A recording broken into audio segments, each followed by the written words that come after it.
At 6:42 a.m. on March 14, 1944, Lieutenant Colonel James Howard Williams stood knee-deep in the Chindwin River, watching an elephant named Bandula test the current with his trunk. The water was moving fast, swollen with early monsoon rain, chocolate-colored and dangerous. On the far bank, a British engineering officer was waving frantically, shouting something Williams couldn't hear over the roar of the water. Behind Williams, strung out along the muddy riverbank, were 52 more elephants, their mahouts sitting quietly on their necks, waiting. And behind them, scattered through the jungle for 2 miles, were 64 refugees, women, children, elderly, all of them fleeing the Japanese advance, all of them depending on Williams to get them across this river and over 5 mountain ranges to safety in India. All of them would die if he made the wrong call right now. Williams was 46 years old. He'd spent 24 years in Burma working with elephants in the teak logging industry. He knew 1,000 elephants by name, could recognize them by the shape of their ears, the pattern of pink freckling on their skin, the curve of their tusks. He'd delivered elephant calves, treated their wounds, watched them work, watched them play. He knew how they thought, knew what they could do and what would kill them. And right now, watching Bandula test that current, Williams knew he was asking these animals to do something that might be impossible. The engineering officer wanted a bridge. He'd sent Williams fancy blueprints, detailed specifications, steel cables, concrete pilings, load calculations. Williams had looked at the drawings for exactly 15 seconds before handing them back. "You don't want me to build that," he'd said. "You want me to build an elephant bridge." An elephant bridge was simple. No cables, no concrete, no engineering degree required. Just logs. Thick teak logs pulled down from the forest by elephants, dragged to the river's edge, positioned side by side across the water, squeezed together so tightly that infantry could march across. The elephants knew how to build them. They'd been doing it for years in the logging camps, creating makeshift crossings over creeks and ravines. They understood the work instinctively, knew how to position each log, how to push them together until they formed a solid surface. Williams had watched elephants build bridges that could support their own massive weight. Watched them test the logs with their feet before crossing, making sure the structure was sound. But that was in peacetime, in logging camps where nobody was shooting at them. Now it was war, and everything had changed. The Japanese invaded Burma in December 1941. They came fast and hard, driving British and Commonwealth forces north toward India in chaotic retreat. By May 1942, Burma had fallen. The Japanese controlled the country's strategic ports, its rubber plantations, its oil fields, its transportation networks. And they controlled something else, something that would turn out to be crucial to the war effort. They controlled Burma's elephants. Burma had been a logging colony for decades. British companies like the Bombay-Burma Trading Corporation had been harvesting teak since the 1860s, and elephants were the backbone of the entire operation. There was no other way to move those massive logs through dense jungle. No roads, no railroads, no heavy machinery that could navigate the terrain.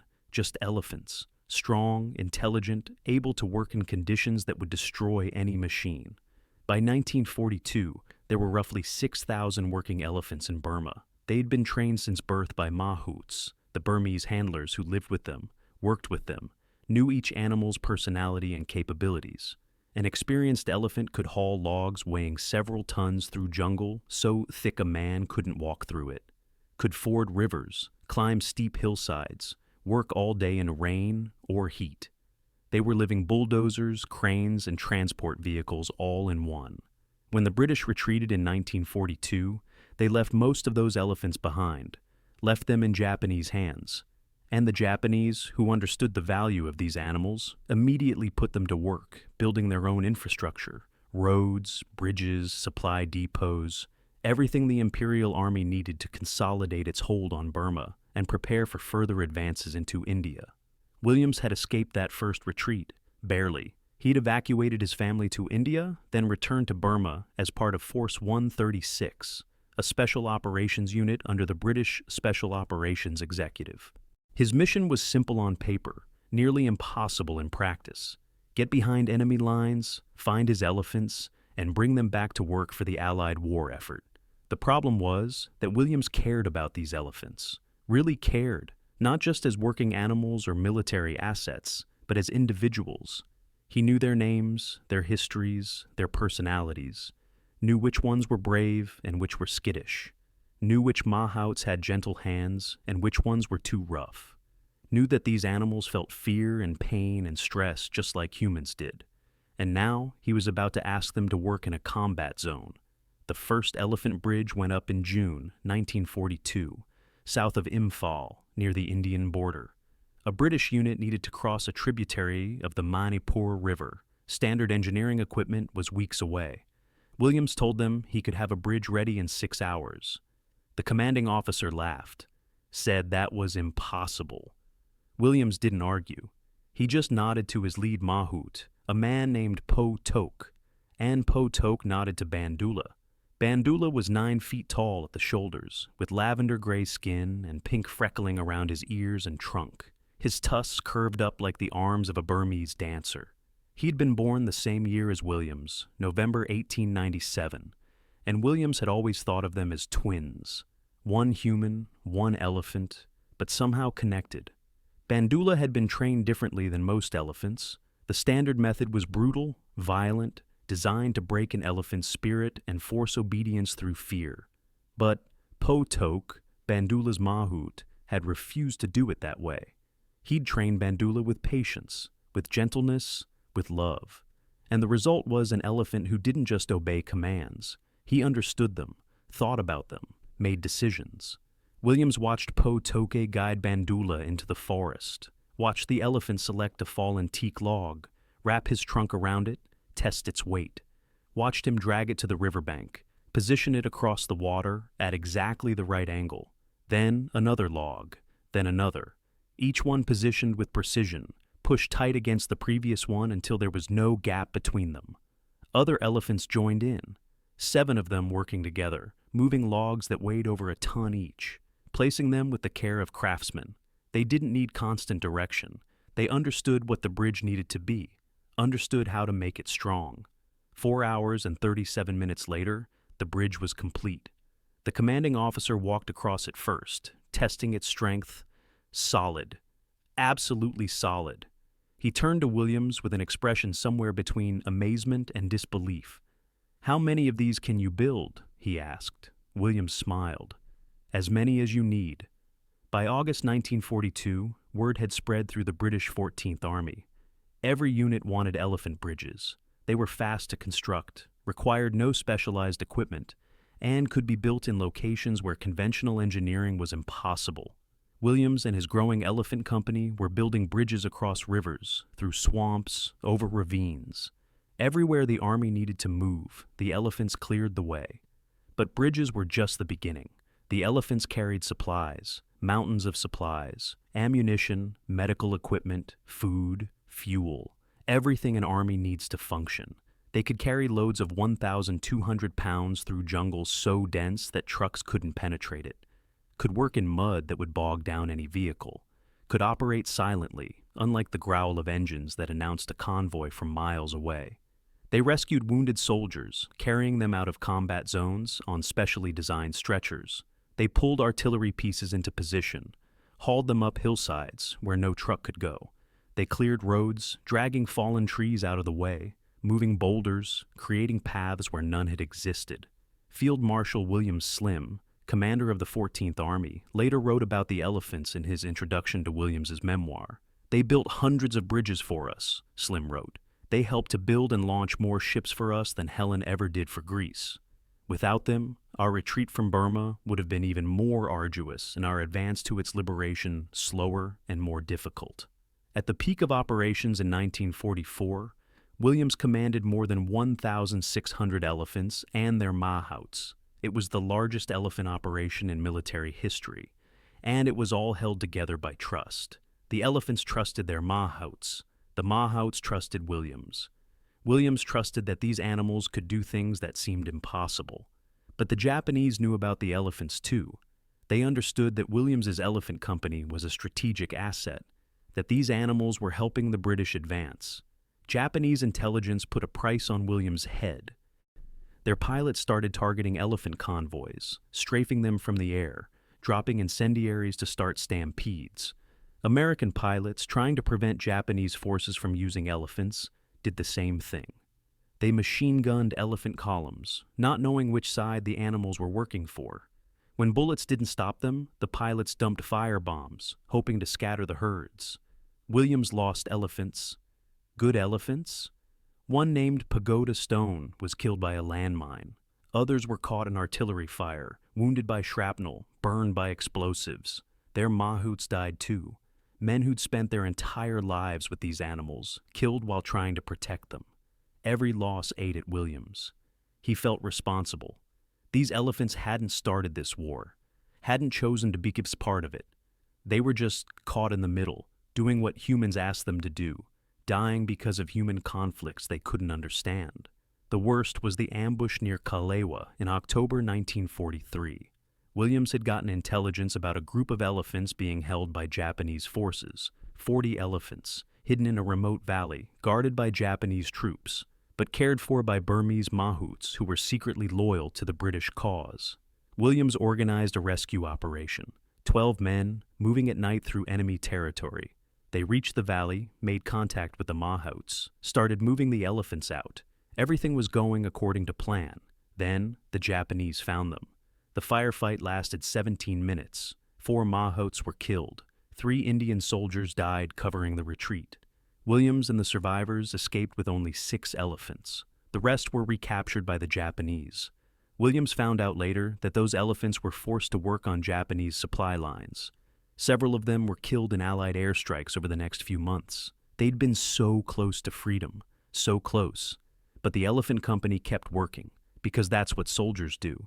They keep going despite the losses, keep building bridges, moving supplies, saving lives. The elephants didn't understand the strategic situation, didn't know about the grand campaigns being planned in distant headquarters. They just knew that Williams needed them to carry this load, cross that river, build this bridge, and they did it.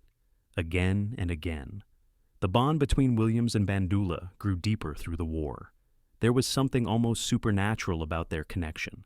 Williams could look at Bandula and know what the elephant was thinking, could sense when Bandula was tired, when he was frightened, when he was ready to do something difficult. In March 1944, the Allies began planning a major offensive to retake Burma, Operation Capital. It would be the largest military operation in the China-Burma-India theater. Hundreds of thousands of troops, massive artillery support, total commitment to driving the Japanese out. But there was a problem. The elephants. They were too valuable to risk in the crossfire, too important to the reconstruction that would follow the fighting.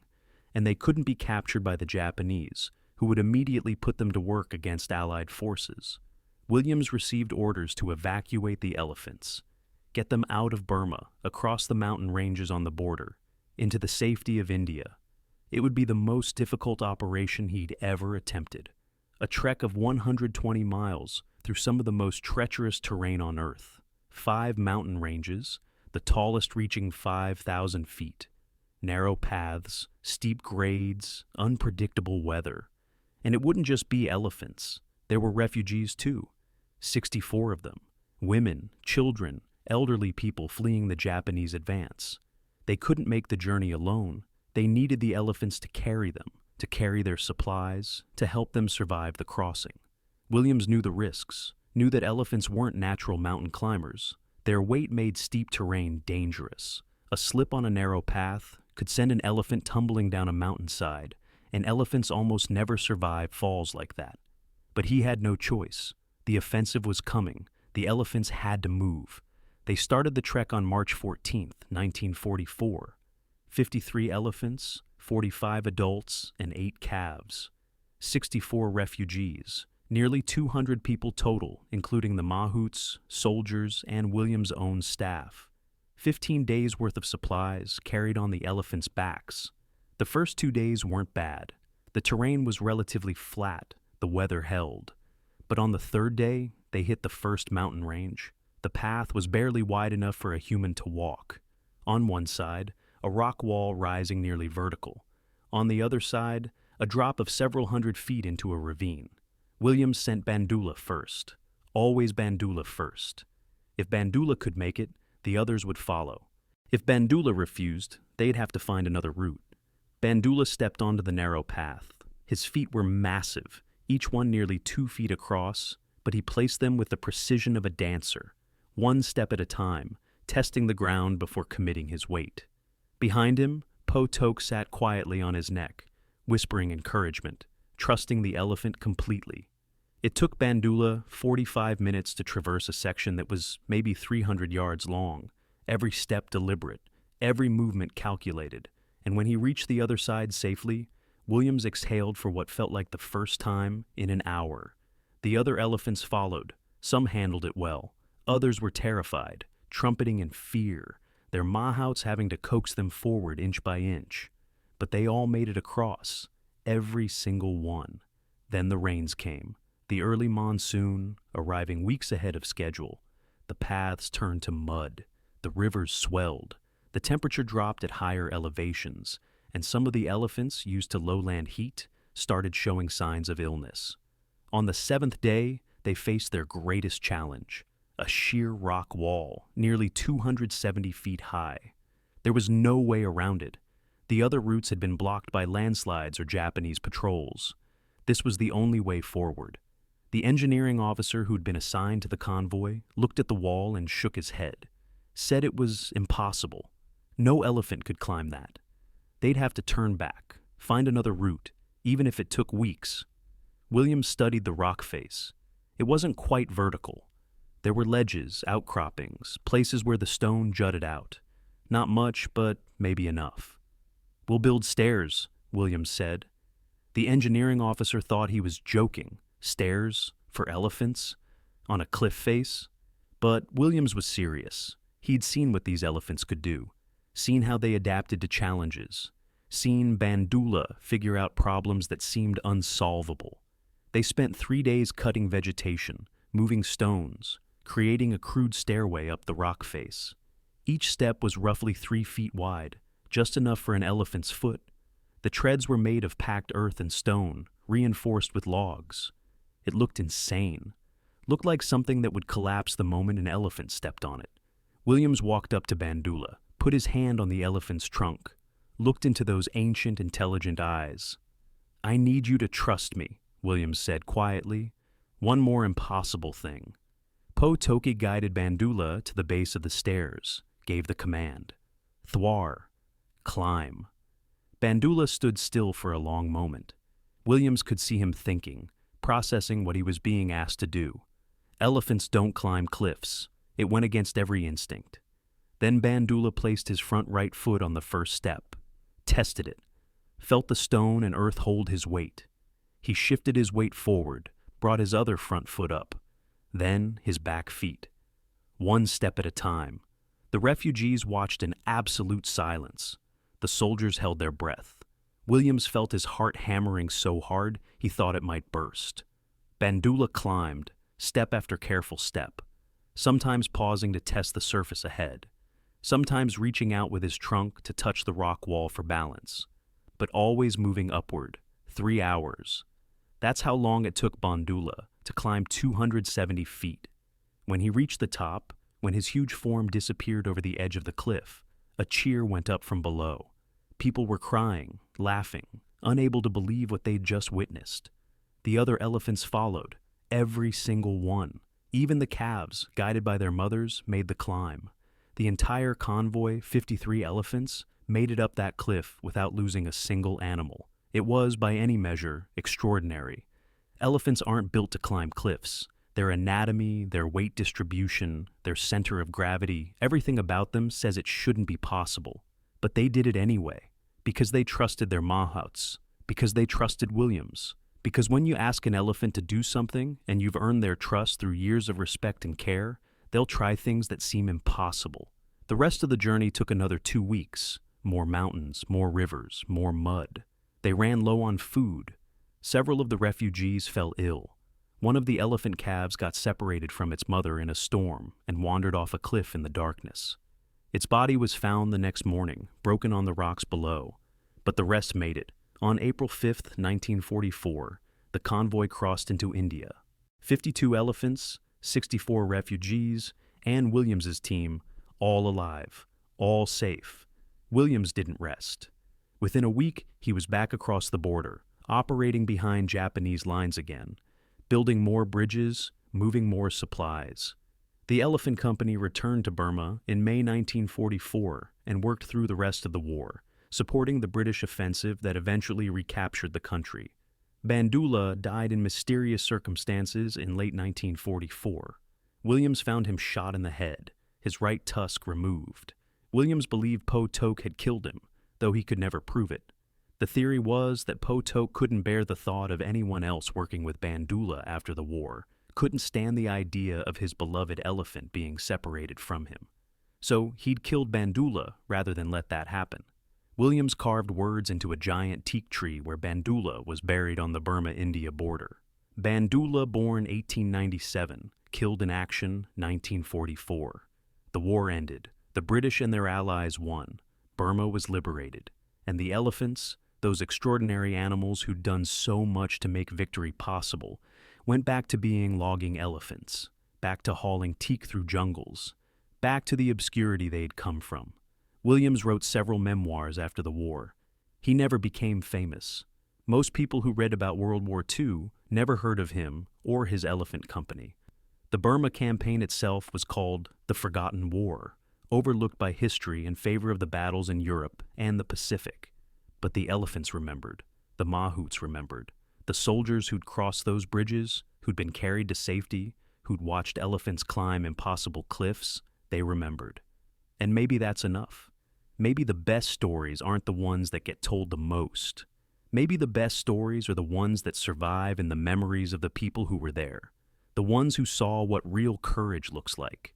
Not human courage necessarily, just courage. The courage of animals who trusted humans enough to do things that terrified them. The courage of mahouts who stayed with their elephants even when bombs were falling. The courage of one man who believed that treating animals with respect and love could change the outcome of a war. Because that's what happened in Burma. Not grand strategy, not brilliant tactics, not superior firepower. Just a man who knew elephants, who loved them, who asked them to do impossible things and trusted them to try. And they did. They built hundreds of bridges. They carried thousands of tons of supplies. They saved countless lives. Field Marshal Slim was right. The elephants helped build and launch more than Helen ever did for Greece. They helped defeat the Japanese in World War II. And they did it one bridge at a time, one load at a time, one impossible mountain crossing at a time. If you found this story as compelling as we did, please take a moment to like this video. It helps us share more forgotten stories from the Second World War. Subscribe to stay connected with these untold histories. Each one matters. Each one deserves to be remembered. And we'd love to hear from you. Leave a comment below telling us where you're watching from. Our community spans from Texas to Tasmania, from veterans to history enthusiasts. You're a part of something special here.